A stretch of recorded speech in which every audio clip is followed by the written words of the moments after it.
You didn't notice, did you? You didn't notice when you pretended to be asleep in the car just to have your mother carry you up to bed for the last time. You didn't notice when you ran to the door and yelled "Daddy's home" after work and he picked you up and spun you around for the last time. You didn't notice when the rain washed away your chalk drawings on the sidewalk and you never went back out there to color hopscotch again. You didn't notice that when you dried off after you danced in the rain and jumped in the puddles, you started caring about makeup and hair getting ruined and you never went back out. You didn't notice that you hung up those plastic play phones and never opened it again. You had a real one now and it was not a toy but an addiction. You didn't notice that you put on your shoes after playing in the ball pits and you never took them off again. You didn't notice when you ate ice cream for the last time without counting calories in your head. You didn't notice when you had your last fight with your sister about who got the passenger seat before you started arguing about who got to drive the car. You didn't notice when you stopped believing in Santa Claus as the magic of Christmas was replaced with material wish lists. You didn't notice when you stopped believing in a monster that lived under your bed as it started to come out in the reflection of your mirror. You didn't notice when you went to field day for the last time, when you got your last participation trophy, when you kicked your brother's seat during a road trip for the last time,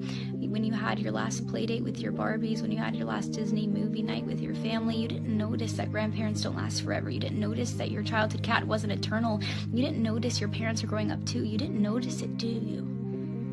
You didn't notice that you grew up, but you notice it now, don't you? You notice it every time you look in the mirror and you are shocked because your reflection doesn't look familiar. You look older, you look tired, you look like it's been centuries since you let your imagination run wild. You look like you don't even remember what it's like to be a child, and you notice that every time you look back at pictures and you notice how you were at the age that little you was always wishing for, and you notice how you never thought you would make it this far. Adulthood was as fantasy as the games you would play, but here you are, and you notice it now, don't you? Time goes by too fast.